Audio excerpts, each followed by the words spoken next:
Muchas gracias. Muy buenos días a todas, a todos. Muchas felicidades a todas y todos los maestros de México. Esta mañana, cuando pensaba que iba a comentarles, recordé a mis maestras y mis maestros de primaria. Y pienso que normalmente uno agradece a su madre, a su padre, la oportunidad que nos dio y los valores que nos inculcaron. Pero en realidad somos quienes somos gracias a las maestras y a los maestros de México.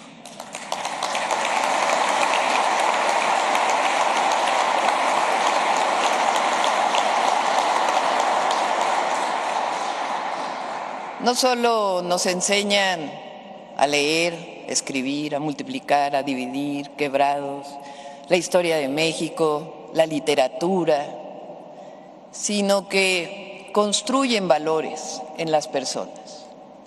Y eso sí lo hace la familia. Pero si lo pensamos, las niñas y los niños a veces pasan mucho más tiempo con sus maestras y maestros que incluso con madres y sus padres. Así que el día de hoy el mayor homenaje, reconocimiento, agradecimiento y felicitación a las y los maestros de México. Muchas, muchas felicidades. Durante todo el periodo neoliberal, hay que decirlo porque si no se olvida, ese que ocurrió de 1982 al 2018, el objetivo, entre otros, fue desaparecer las instituciones públicas. En esa idea de que lo privado siempre era mejor que lo público. Y entonces se desmantelaron todo lo que pudieron desmantelar. Las empresas públicas, la salud pública, e intentaron afectar a la educación pública, a esta gran institución que llamamos Secretaría de Educación Pública, fundada por Vasconcelos, pero que más allá del nombre de secretaría son los más de 1 millón de maestros y maestras de esta generación y, si lo pensamos, de generaciones anteriores y de las generaciones que vienen. Desmantelar la escuela pública. Lo peor fue en 2013, cuando vino la mal llamada reforma educativa, que el objetivo central era supuestamente hacer una educación de excelencia, que quién sabe qué quiera decir eso, pero en el fondo era afectar a la educación pública. Y construyeron un discurso, una narrativa, que quizá es lo peor de aquel periodo, en contra de las maestras y los maestros de México. Decían que la educación pública era malísima. Falso, la educación pública, lo he sostenido y lo sostengo, es la mejor de todas las educaciones y esa es gracias al Magisterio Nacional.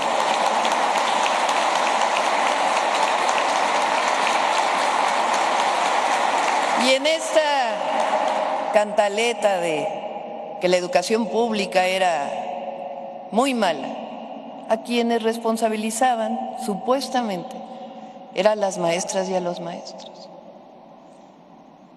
Pero eso nunca pasó en la sociedad. Pasó en sus discursos, hasta películas hicieron, justificaron represiones, pero eso nunca permeó en la sociedad. Porque las familias mexicanas, aquellas que llevan sus hijos a la escuela pública, tienen el mayor reconocimiento a las maestras y a los maestros. Cuando llega la transformación con el presidente López Obrador, cambió por completo el país. Se recuperó el reconocimiento a lo público. ¿Qué quiere decir eso? El reconocimiento a los derechos del pueblo de México. Porque antes la educación se quiso convertir en una mercancía o en un privilegio. Mercancía porque había que pagar por la educación, particularmente la media superior y la superior. Las escuelas públicas, las universidades públicas comenzaron a aumentar sus cuotas, convirtiendo en un privilegio porque hay familias que no pueden pagar esa cuota. Y mi compromiso al final del sexenio es que las universidades y los institutos de educación pública sean gratuitos, y lo vamos a ir haciendo paulatinamente.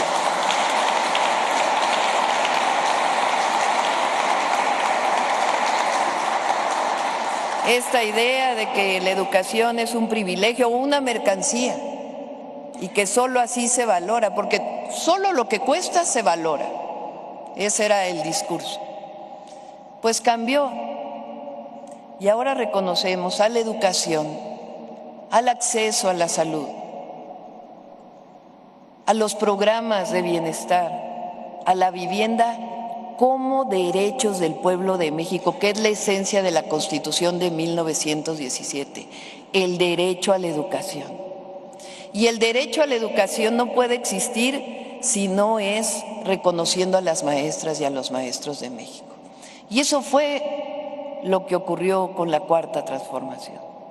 Se echó para atrás todo lo punitivo de la reforma educativa. Se basificaron casi a 1 millón de maestros y un aumento salarial paulatino que fue recuperando lo perdido durante tantos años. Esa es la esencia de la transformación que vivimos y esa no podría ocurrir sin las maestras y los maestros. Por eso recojo esta consigna que escuché durante toda mi campaña: sin educación no hay transformación. O dicho de otra manera, hay transformación con la educación.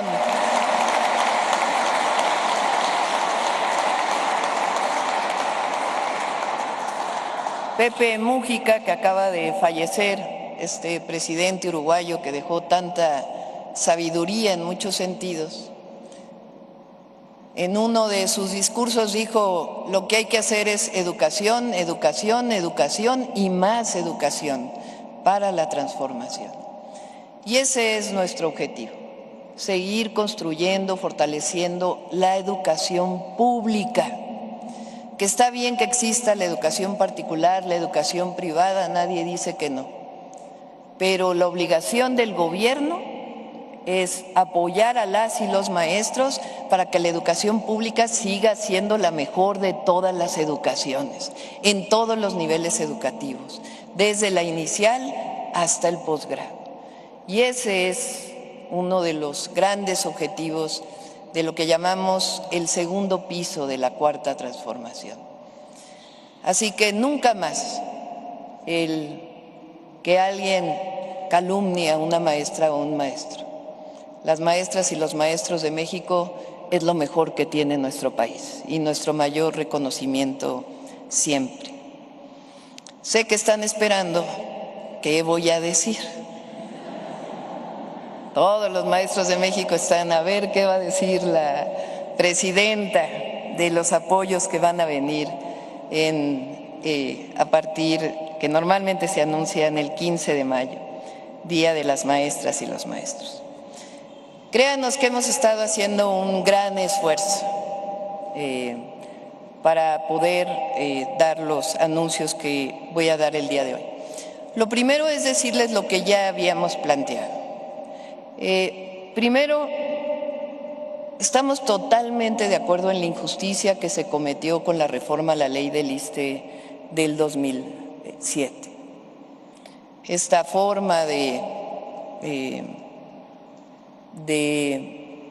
pensión que se convirtió en retiro y que le quitó muchos derechos a todos los trabajadores del Estado, fue en contra de las y los trabajadores. Y quisiéramos nosotros hacer mucho más, pero a veces el presupuesto no alcanza. Entonces, lo que yo planteé hace algún mes más o menos, es que para todos aquellos que están en el 10º transitorio, íbamos a congelar la edad de jubilación. Y lo que yo planteo hoy es que no solamente es eso, sino que nos sentemos. No es sencillo disminuir progresivamente la edad, pero sí es nuestro objetivo. Entonces, que nos sentemos para que podamos encontrar una mejor manera para las maestras y los maestros, que vayamos poco a poco disminuyendo progresivamente esa injusticia que se cometió, de que cada vez son más años para la jubilación. Y por lo pronto es el congelamiento y sentarnos a seguir trabajando. Lo segundo que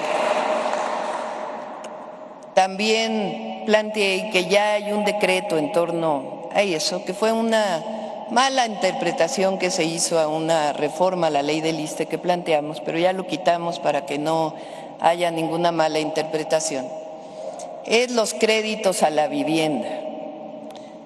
Los trabajadores del Estado y particularmente las y los maestros que pidieron créditos al FOVISSSTE han llegado a pagar el doble de lo que solicitaron y siguen pagando y todavía no tienen las escrituras. Entonces, ya firmé un decreto porque en la mayoría de los casos no solo va a haber congelamiento, sino disminución, quitas a todos los créditos que se dieron del FOVISSSTE.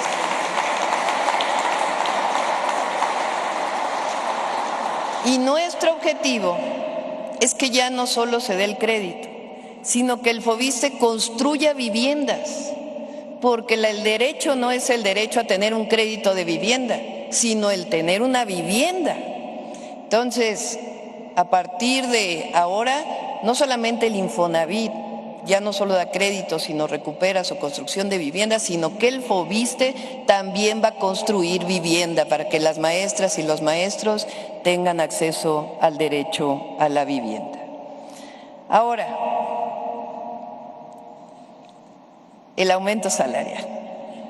El planteamiento es el siguiente.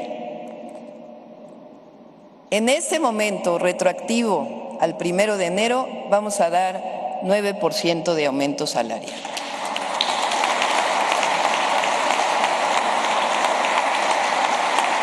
Global. Con un adicional. A partir de septiembre, 1% más como reconocimiento a las maestras y a los maestros.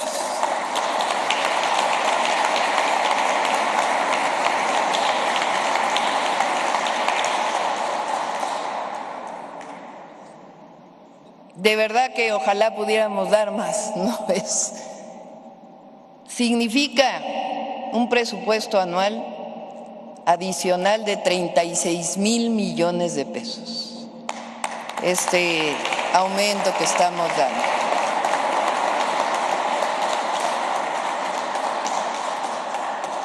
Segundo,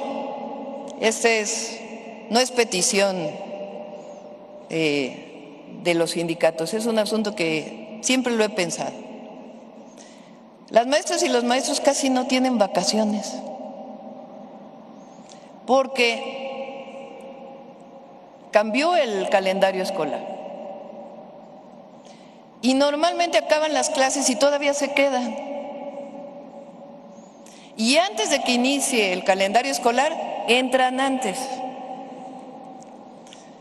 Entonces, le sugerí al secretario de Educación Pública y le pareció bien, y además hicimos un análisis de los calendarios escolares en todas partes del mundo. Entonces, les estamos dando una semana más de vacaciones a las maestras y a los maestros como parte de su trabajo.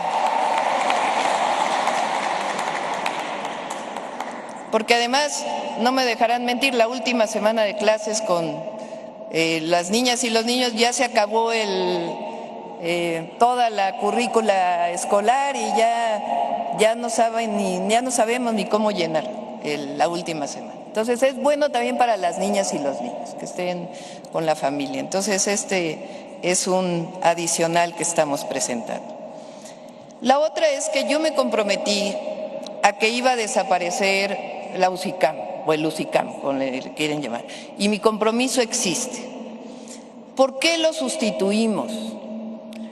Yo no quiero que volvamos a una situación donde sea la SEP quien presenta una propuesta.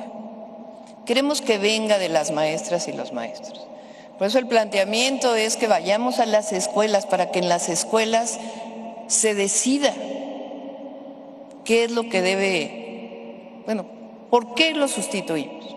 Y lo que decidan las maestras y los maestros, eso va a ser, porque nosotros no vamos a imponer nada. Creemos en las maestras y en los maestros, para lo que significa la promoción.